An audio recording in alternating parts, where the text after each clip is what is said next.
لو أنزلنا هذا القرآن على جبل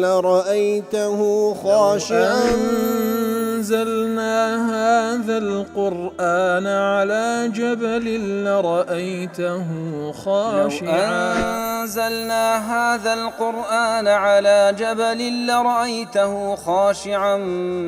متصدعا من خشية وتلك الأمثال نضربها للناس لعلهم يتفكرون.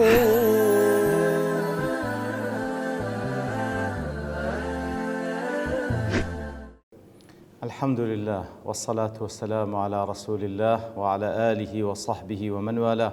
السلام عليكم ورحمة الله. برزان خوشحال لواني حفصة سلسة لواني كاين تفسير القرآن في رزبهم وخزمتان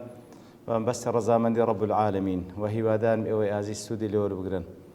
أعوذ بالله من الشيطان الرجيم. بسم الله الرحمن الرحيم. ونزعنا ما في صدورهم من غل تجري من تحتهم الأنهار وقالوا الحمد لله الذي هدانا لهذا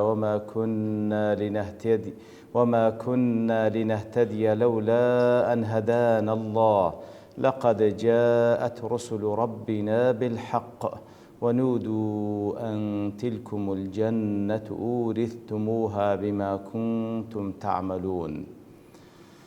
والخوش بسنا كلواني رابر جل خزمة دوات بيروزة دابوين رب العالمين لدوائي وكواباسي بيباوراني كردو مصير وتارنوسي اوان لجهنمو حاليان كوا جا باز لإيمان داران دكا أو إيمان داراني كوا إيمانيان هي وكردوي تاك دكن ولقدر تواناي خويان لا نكلف نفسا إلا وسعها إيتر أوانا هاو دمي بهشتن حتى تدا دمينينو.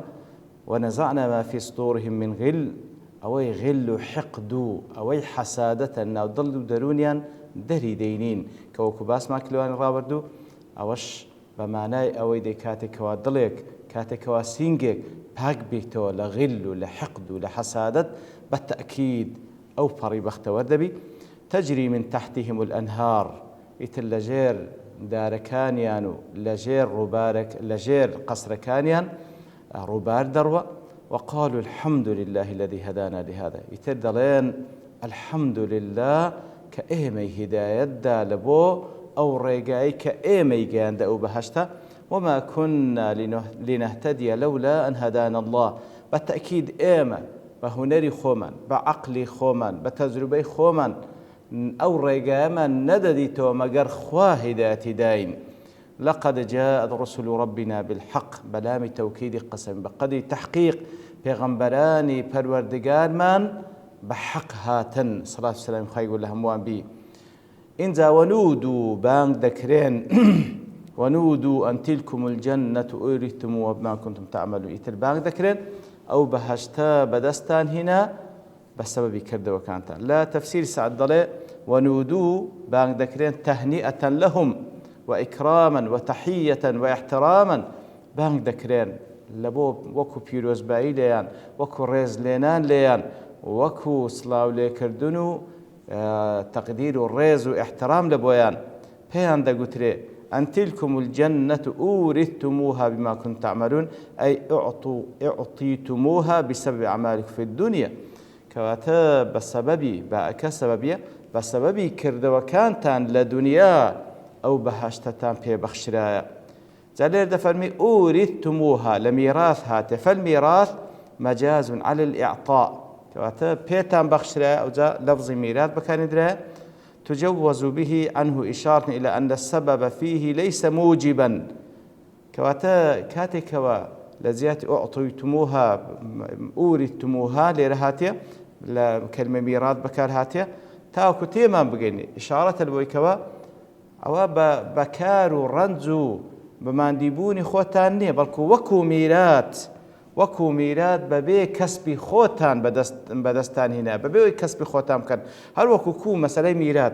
تنها سبب أو يكواتو نسبد لبو أو ميراث جري هي يتر أو ميراثات بدست ده يتر لي رجع تنها أتو بسبب ئەوەی کەوا لە ئەهلی تەوحیدی ئەو کردەوانت کردیە، بەڵام پاداشتەکە زۆر لە کردەوەکان گەورەترە و بەڵکو بەبێ کەسبی تۆ و بە مقابل بە کەسبی تو نییە، تەنها ئەو تاکە سەبەبە ئەوەیە کەوا لەسەر عەقیدەی تەوحیدی و هەروە کردەوەت ئەنجامدا، بەڵام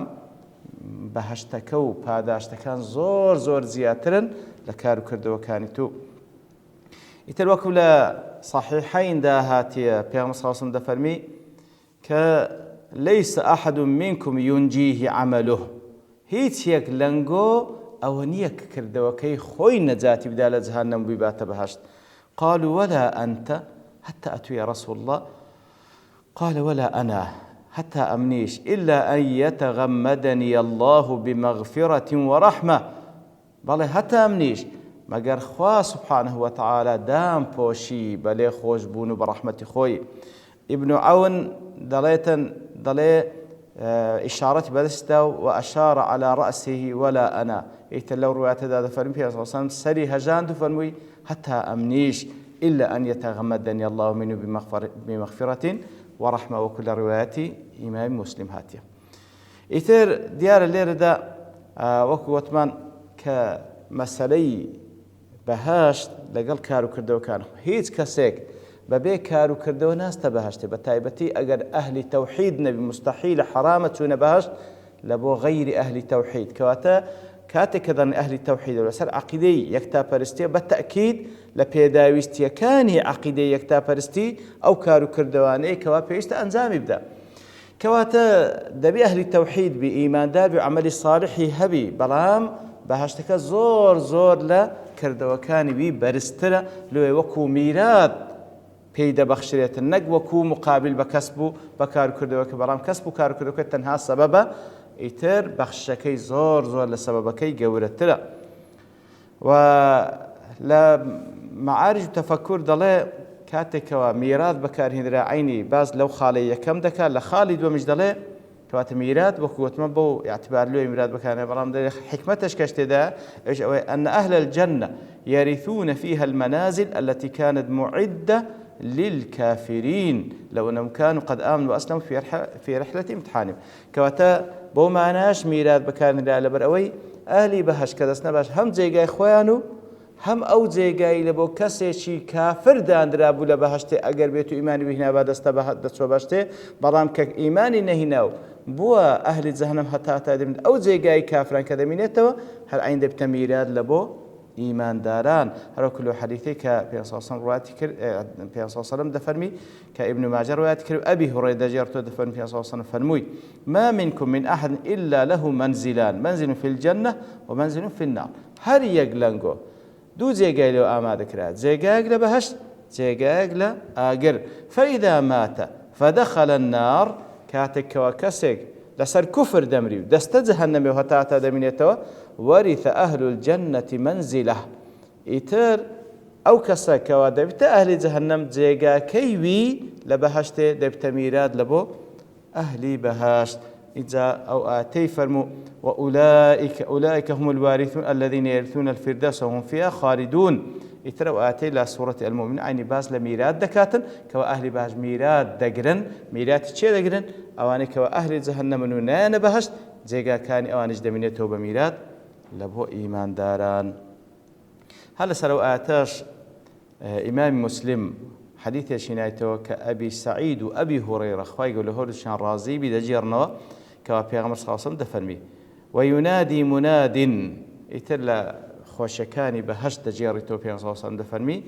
إنجا كاتك وأهلي بهشت سورة بهشت بانك دريك بانك دداو بانك ديجيو دفرمي إن لكم أن تصحوا فلا تسقموا أبدا. يا أهل بهشت لبوتان هي بصحة خوشي وتندرستي بجين قد نخوش نبن، وإن لكم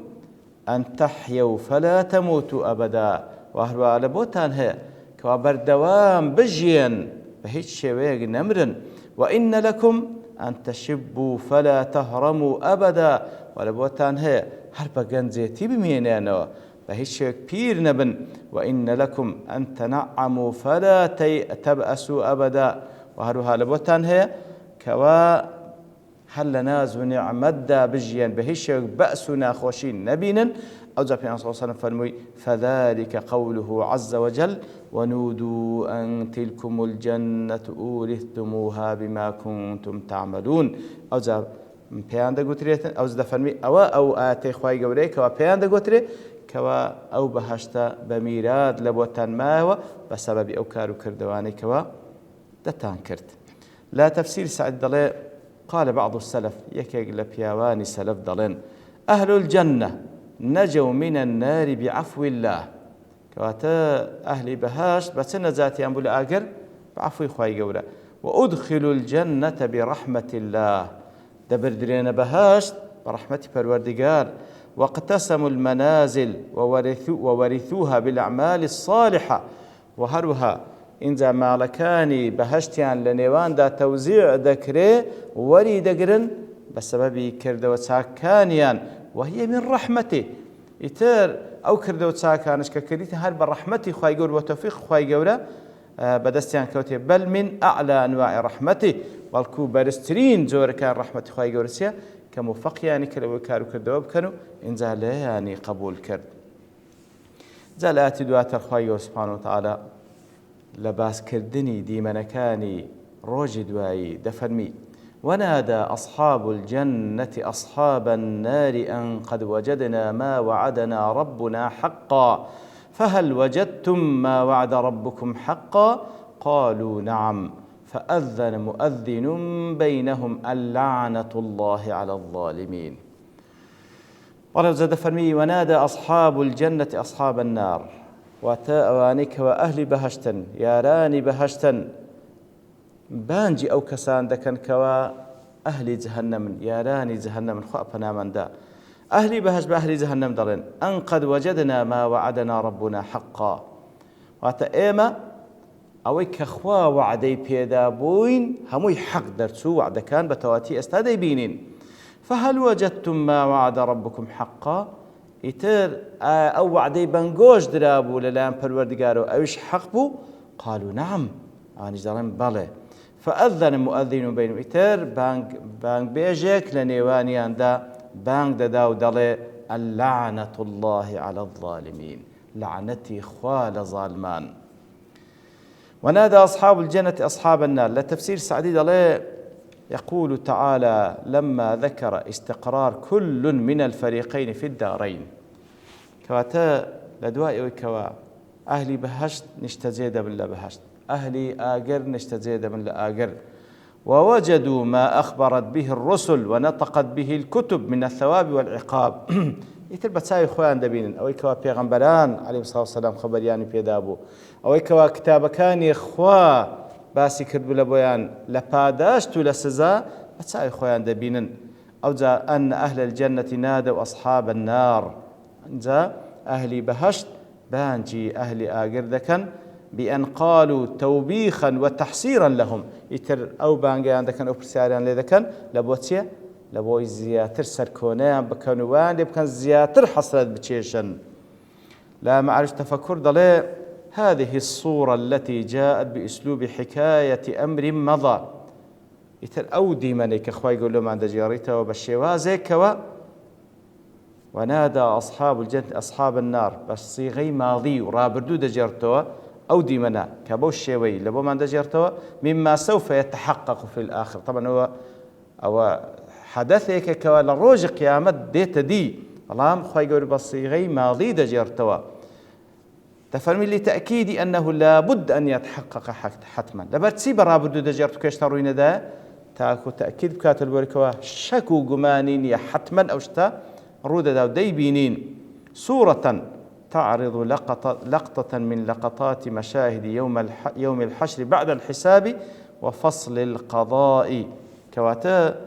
ديمانك مالو دجرتوا لقتيك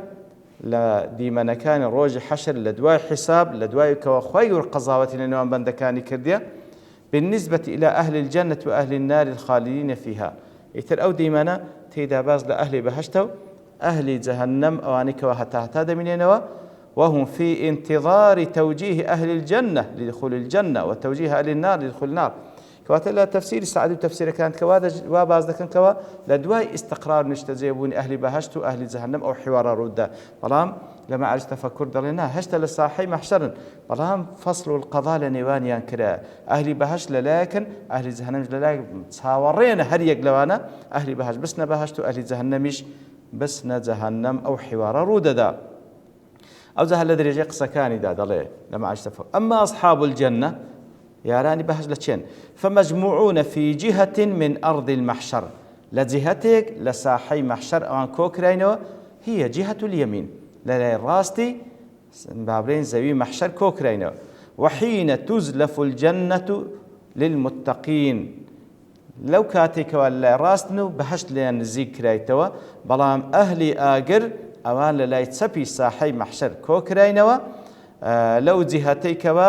يسمعون تغيظ النار وزفيرها إذا لو جهتي كوكران للا يتسبي ساحي محشر جويان لهاوارو لدنجي توري ونفسي جهنم وبين أصحاب الجنة وأصحاب النار حجاب لنوان الشاندا لنوان أهل بهشتو أهل جهنم پردەیەکێ کەوا لە ئاتەکەی دواترێ خی گەورە نومان باز دەکات دیارە زیاتر باز لەو دیمەنە دەکات لە بۆمان بەڵام لەبەرتەوەبوونی کات دەوەستین بە پشتیوان ڕەب العالەمین لەوانەی داهاتوو دينوا خزمة أو بابته وصلى الله وسلم على نبينا محمد وعلى آله وصحبه أجمعين وآخر دعوانا الحمد لله رب العالمين لو أنزلنا هذا القرآن على جبل لرأيته خاشعا أنزلنا هذا القرآن على جبل لرأيته خاشعا أنزلنا هذا القرآن على جبل لرأيته خاشعا متصدعا من خشية وتلك الأمثال نضربها للناس لعلهم يتفكرون